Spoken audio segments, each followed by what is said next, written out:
नमस्कार दर्शकों, स्वागत है आप सभी का हमारे YouTube channel easy geography universal geography club में। मैं धर्मेंद्र आपके बीच हाजिर हूं भारत आकार और स्थिति से जुड़े कुछ क्वेश्चन आंसर लेकर और मैप वर्क लेकर।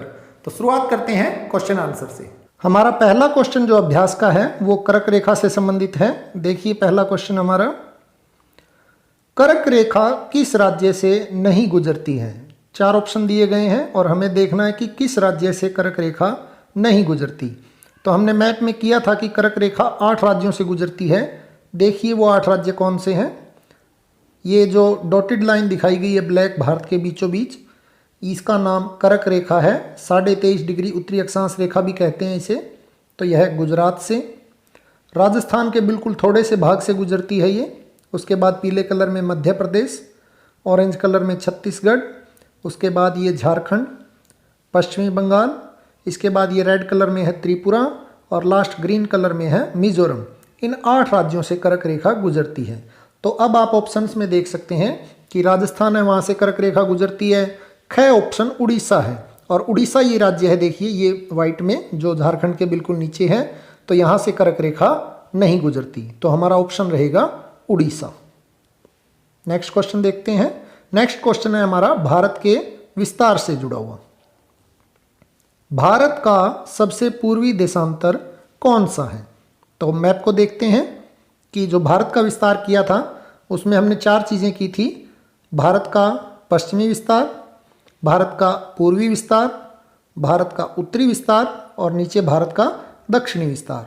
तो हमसे पूछा गया है भारत का सबसे पूर्वी विस्तार। तो ये पूर्व दिशा में है, 97 डिग्री 25 मिनट पूर्वी देशांतर रेखा। तो हमारा क ऑप्शन है वो ठीक रहेगा। तो इस क्वेश्चन का आंसर हो गया 97 डिग्री 25 मिनट पूर्व। अगला जो क्वेश्चन है वो देखते हैं, वो भारत के पड़ोसी देशों से जुड़ा है। क्वेश्चन है, उत्तराखंड, उत्तर प्रदेश, बिहार, पश्चिमी बंगाल और सिक्किम की सीमाएं किस देश को छूती हैं। ये कुछ राज्यों के नाम दिए गए हैं भारत के और पूछा गया है कि इनकी सीमा किस देश से लगती है। ऑप्शन है चीन, भूटान, नेपाल और म्यांमार। तो इसको भी मैप के द्वारा आसानी से देख सकते हैं। राज्यों के नाम देखिए, सबसे पहले उत्तराखंड, तो ये उत्तराखंड है। अब उत्तराखंड की सीमा 2 देशों से लगती है, एक है चीन और एक है नेपाल। तो यानी हमारा जो ख ऑप्शन भूटान है वो नहीं होगा और घ ऑप्शन म्यांमार है वो भी नहीं होगा। नेक्स्ट राज्य यहाँ आप देखिए, उत्तराखंड के बाद उत्तर प्रदेश। तो उत्तर प्रदेश से केवल एक देश की सीमा लगती है, वो है नेपाल। तो हमें आंसर यहीं पे मिल गया कि उत्तराखंड, उत्तर प्रदेश, बिहार, पश्चिमी बंगाल और सिक्किम की सीमाएं हैं वो नेपाल से लगती है। आप देख सकते हैं यहाँ उत्तराखंड की सीमा है, ये उत्तर प्रदेश की सीमा है, यहाँ बिहार की सीमा है, ये पश्चिमी बंगाल की सीमा थोड़ी सी यहाँ लगती है और ये सिक्किम है, इसकी सीमा भी नेपाल के साथ लगती है। तो इन 5 राज्यों की सीमाएं नेपाल के साथ लगती है। तो हमारा आंसर रहेगा ग, नेपाल। नेक्स्ट जो हमारा क्वेश्चन है वो भी भारत के पड़ोसी देशों से जुड़ा है। देखिए, मेरे एक मित्र एक ऐसे देश की निवासी हैं जिस देश की सीमा भारत के साथ नहीं लगती। मेरे मित्र एक ऐसे देश में रहते हैं जिसकी सीमा भारत से नहीं लगती। तो आप बताइए वह कौन सा देश है। ऑप्शन है भूटान, तजाकिस्तान, बांग्लादेश और नेपाल। तो आपको आंसर तो सीधा पता लग गया होगा, तजाकिस्तान आएगा, क्योंकि भूटान, बांग्लादेश और नेपाल से हमारी सीमा लगती है। फिर भी इसे मैप से देखिए आप, तो ये भारत के पड़ोसी देश हैं जो सीमा रेखा पर। तो पाकिस्तान, अफगानिस्तान से सीमा लगती है, तजाकिस्तान से हमारी सीमा नहीं लगती। ऑप्शन में दिया गया है भूटान, तो भूटान से देखिए हमारी सीमा लगती है, अरुणाचल की, सिक्किम की, असम की सीमा लगती है। ग ऑप्शन बांग्लादेश से भी हमारी सीमाएँ लगती है। घ ऑप्शन नेपाल से भी हमारी सीमाएँ लगती है। तो जो ख ऑप्शन है तजाकिस्तान, इससे भारत की सीमा नहीं लगती। तो हमारा ऑप्शन रहेगा तजाकिस्तान। नेक्स्ट हमारा जो क्वेश्चन है वो है केंद्र शासित प्रदेश से जुड़ा हुआ। देखते हैं, ग्रीष्म अवकाश में आप यदि कवरत्ती जाना चाहते हैं तो किस केंद्र शासित क्षेत्र में जाएंगे। यानी आपको कवरत्ती जाना है तो आप किस केंद्र शासित प्रदेश में जाएंगे। 4 ऑप्शन है पुदुचेरी, लक्षद्वीप, अंडमान निकोबार और दीव दमन। तो मैप से समझेंगे इसे भी। आपके सामने जो मैप है ये लक्षद्वीप का मैप है और लक्षद्वीप की राजधानी है कवरत्ती, ये आपको दिखाई दे रही होगी। तो कवरत्ती लक्षद्वीप में है, तो हमारा ऑप्शन रहेगा ख, लक्षद्वीप। नेक्स्ट हम चलते हैं क्वेश्चन की तरफ। अरब सागर तथा बंगाल की खाड़ी में स्थित द्वीप समूह के नाम बताइए, यानी जो हमारे जल क्षेत्रों में द्वीप समूह है उनके नाम बताने हैं। और दक्षिण में कौन कौन से द्वीपीय देश हमारे पड़ोसी देश हैं। तो ये पूरे का पूरा हमने मैप में किया था, देखते हैं। अरब सागर में जो द्वीप समूह है उसका नाम है लक्षद्वीप, और बंगाल की खाड़ी में अंडमान निकोबार द्वीप समूह है। और दक्षिण में हमारे दो पड़ोसी देश हैं, श्रीलंका और मालदीव। ये हमारे दो पड़ोसी देश हैं, तो इसे हम अच्छी तरीके से पहले ही कर चुके थे। बढ़ते हैं नेक्स्ट क्वेश्चन की ओर। उन देशों के नाम बताइए जो क्षेत्रफल में भारत से बड़े हैं। तो आपको याद होगा स्टूडेंट्स, क्षेत्रफल की दृष्टि से दुनिया में भारत का 7वां स्थान है। तो 6 देश भारत से बड़े हैं। उन 6 देशों के नाम हम देखते हैं। रूस, कनाडा, अमेरिका, चीन, ब्राज़ील, ऑस्ट्रेलिया। ये 6 देश हैं। ये दुनिया में क्षेत्रफल की दृष्टि से भारत से बड़े हैं और 7वां नंबर भारत का आता है। नेक्स्ट क्वेश्चन की तरफ बढ़ते हैं। नेक्स्ट क्वेश्चन है हमारे उत्तर पश्चिमी, उत्तरी और उत्तर पूर्वी पड़ोसी देशों के नाम बताइए। अभी हमने मैप में किया था, दोबारा से देख लेते हैं। पड़ोसी देशों के नाम हैं, तो देखिए सबसे पहले बात करते हैं उत्तर पश्चिम। उत्तर पश्चिम में पाकिस्तान और अफगानिस्तान हमारे दो पड़ोसी देश हैं। बात करें उत्तर दिशा की, तो उत्तर दिशा में हमारे पड़ोसी देश हैं चीन, नेपाल और भूटान, 3 पड़ोसी देश हैं। और बात करें उत्तर पूर्वी पड़ोसी देशों की, तो वो है म्यांमार और बांग्लादेश। दक्षिण के पड़ोसी देश हमने पिछले क्वेश्चन में कर ही लिए हैं, मालदीव और श्रीलंका, जो कि यहाँ नहीं पूछे गए हैं। अभ्यास के प्रश्नों में जो हमारा अगला प्रश्न है, भारत में किन किन राज्यों से कर्क रेखा गुजरती है, उन राज्यों के नाम बताइए। तो अभी मैप में हमने ये क्वेश्चन किया था, वही रिपीट दोबारा हो जाएगा। उन राज्यों के हम नाम लिखेंगे। तो शुरुआत करते हैं हम पश्चिम दिशा से। गुजरात से कर्क रेखा गुजरती है, उसके बाद राजस्थान, फिर मध्य प्रदेश, उसके बाद छत्तीसगढ़, उसके बाद झारखंड, उसके बाद पश्चिमी बंगाल, और पूर्व के 2 राज्य हैं त्रिपुरा और मिजोरम।